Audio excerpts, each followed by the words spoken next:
बिस्मिल्लाहिर्रहमानिर्रहीम। अस्सलाम वालेकुम। मैं हूं रज़ा मेकन, आप देख रहे हैं IR के न्यूज़। आइए जानते हैं कुछ अहम अपडेट सदीक जान साहब से।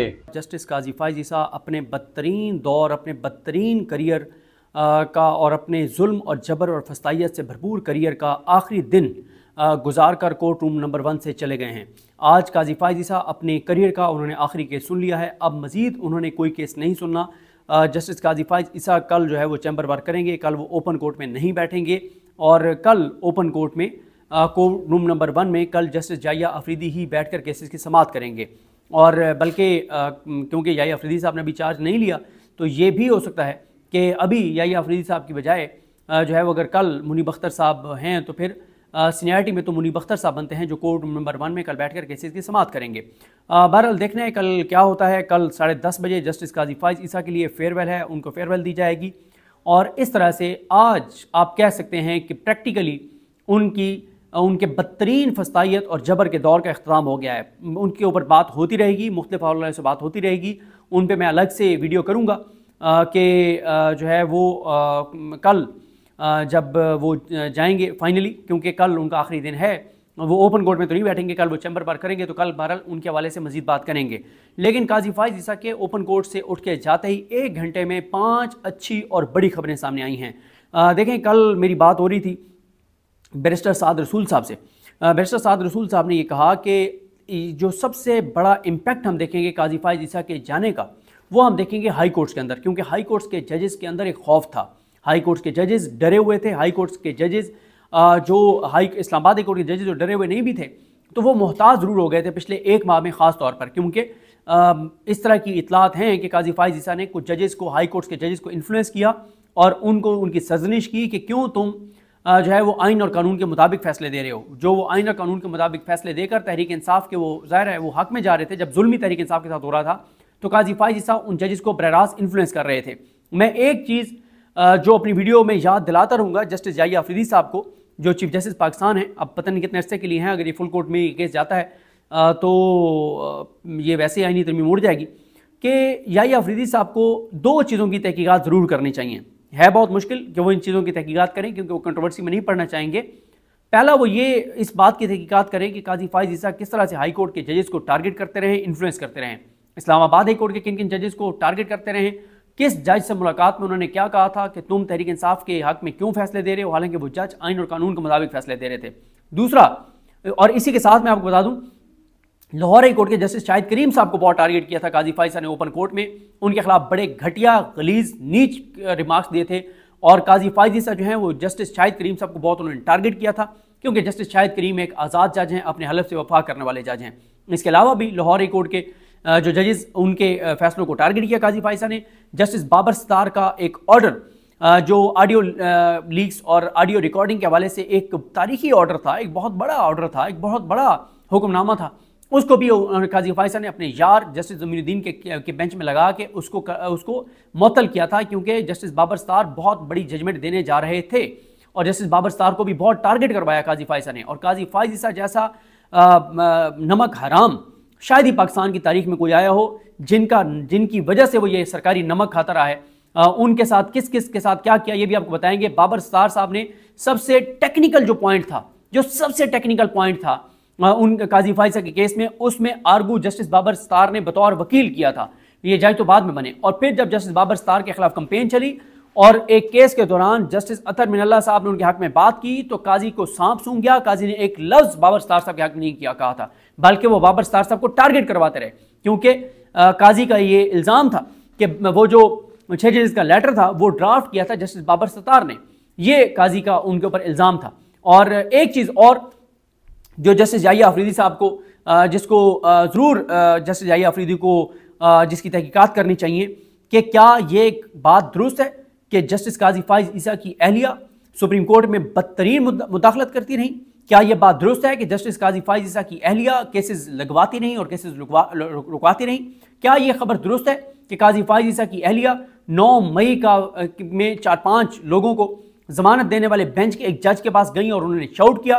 क्या यह खबर दुरुस्त है कि काजी फ़ाइज़ ईसा की बीवी ने मिलिट्री कोर्ट्स केस सुनने वाले एक जज के घर जाकर उससे कहा कि आपने ये फैसला नहीं करना।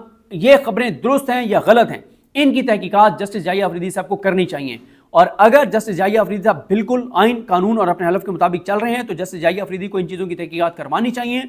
और फिर अगर ये बातें साबित हो जाती हैं तो जस्टिस जाहिया अफरीदी को जो है वो उन केसेस को भी जो है वो अब तेज़ी से आगे चलाना चाहिए जिनको काजी फाइज ईसा की बीवी के ऊपर इल्ज़ाम है कि वो रुकवाती रही है। और वो कौन से केसेस थे जो जस्टिस काजी फाइज ईसा की बीवी लगवाती रही है, किसके वो केसेस थे, क्या उनका मफाद था, वो अरबों रुपए के, करोड़ों रुपए के टैक्स मैटर्स, कौन कौन से केसेस वो लगवाती रही, कौन वकील उसमें कौन था, किसको क्या फ़ायदा हुआ, ये सारी तहकीकात याहिया अफरीदी साहब को करनी चाहिए।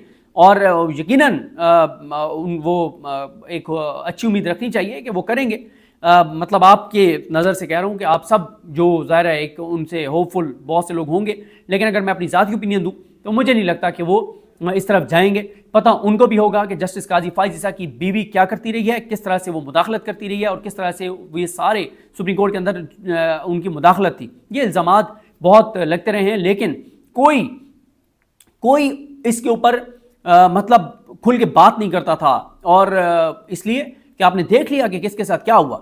आपने देखा कि काजी फाइज ईसा ने किस तरह से जो है उसने मजबूर किया एजाजुल हसन साहब को कि वो रिज़ाइन करें, मज़ाहिर अकबर नकवी साहब को कैसे मजबूर किया कि वो रिज़ाइन करें, कैसे पूरी हाई कोर्ट्स को एक तरह से उन्होंने गैर मौसर कर दिया था, कैसे काजी फाइज ईसा ने जो है इस निज़ाम को सपोर्ट किया। ये सारी चीज़ें आपके सामने हैं। खैर, अब आ जाएँ कि 5 अच्छी खबरें क्या हैं। पहली अच्छी खबर यह है कि बुशरा बीबी साहिबा जो हैं वो रिहा हो गई हैं और रिहा होकर वो बनी गाला पहुँच गई हैं। और साथ ही एक चीज़ और पर बात कर लूँ कि प्रोपेगेंडा शुरू हो गया है, ये कल से शुरू हो गया था कि जी वो डील के ज़रिए बाहर आ रही हैं। जिस बुशरा बीबी ने 264 रोज़ बदतरीन जबर, फस्तायत, जुल्म, बर्बरियत, जजीदियत के उसने देख लिए थे, तो उसको क्या ज़रूरत थी डील करने की।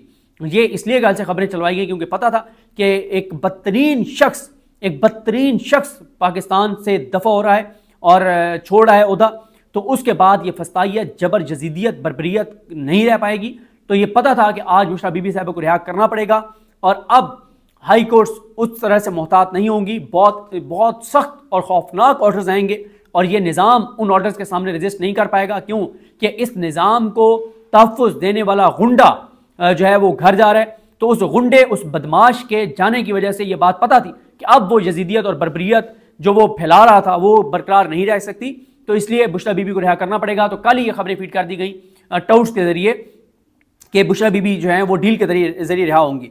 जिस बुशरा बीबी ने घटिया और नीच किस्म के केसेस का सामना किया, वो इद्दत केस हो, वो तोशाखाना 1 हो, तोशाखाना 2 हो, अलकादिर हो, इन तमाम केसेस को जो उसने, इसके अलावा उसके ऊपर FIRs 9 मई की, सारा कुछ, हर चीज़ का उसने बड़ी हिम्मत, जुर्रत और बहादुरी के साथ उसने बुशरा बीबी साहिबा ने जो है वो सामना किया। और उन्होंने एक जुमला कहा था इमरान खान साहब को, और उस जुमले की उन्होंने फिर उसका पास भी रखा, उसकी लाज भी रखी। उन्होंने इमरान खान को कहा था कि ये चाहते हैं कि मैं आपकी कमज़ोरी बनूं, मैं आपकी ताकत बनूंगी, मैं आपकी कमज़ोरी नहीं बनूंगी, और मैं किसी तरह से कोई ऐसी कमज़ोरी नहीं दिखाऊंगी कि जिससे आपके लिए मुश्किलात हों। और उन्होंने कोई कमज़ोरी नहीं दिखाई।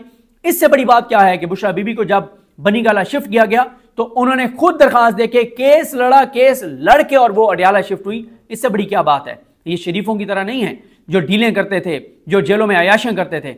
इमरान खान जैसी जेल पाकिस्तान के किसी सियासतदान ने नहीं काटी। ये शरीफ खानदान जो बातें करते हैं कि बड़ी जेलें, ये वो सारा कुछ, नवाज शरीफ के पिछले दिनों आप वो बता रहे थे शाहिद खान अब्बासी साहब कि हम लोग उधर जेल में थे और शहबाज शरीफ ने हमारे पास आया और कहा कि जी बस मैं जा रहा हूँ, और नवाज शरीफ जिनके साथ थे उनको नवाज शरीफ ने कहा कि मैं कल आ जाऊँगा, और दोनों भाई खानदान समेत डील करके पाकिस्तान से भाग गए थे। मुशर्रफ दौर में मुशर्रफ की जेल जाली जेल थी, झूठ था सब कि बड़ा जुल्म हो रहा है। कोई जुल्म नहीं था, कोई जबर नहीं था। उस वक्त भी इनकी अयाशी थी जेलों के अंदर। अगर पाकिस्तान की तारीख में कोई जेल काट रहा है तो वो इमरान खान काट रहा है, या इससे पहले ज़ाहिर है भुट्टो जो है उसने जेल काटी, और उनके हवाले से जो बताया जाता है जो उनके ऊपर सख्तियाँ हुई वो सारी वो हैं, यानी भुट्टो के बाद इमरान खान है जो इस तरह की जेल काट रहे हैं। तो नाज़रीन, ये थी आज की अहम अपडेट जो आपने जानी सदीक जान की ज़बानी। इसी के साथ अपने मेज़बान रज़ा मेकन को इजाज़त दीजिए। अल्लाह हाफ़िज़। पाकिस्तान जिंदाबाद।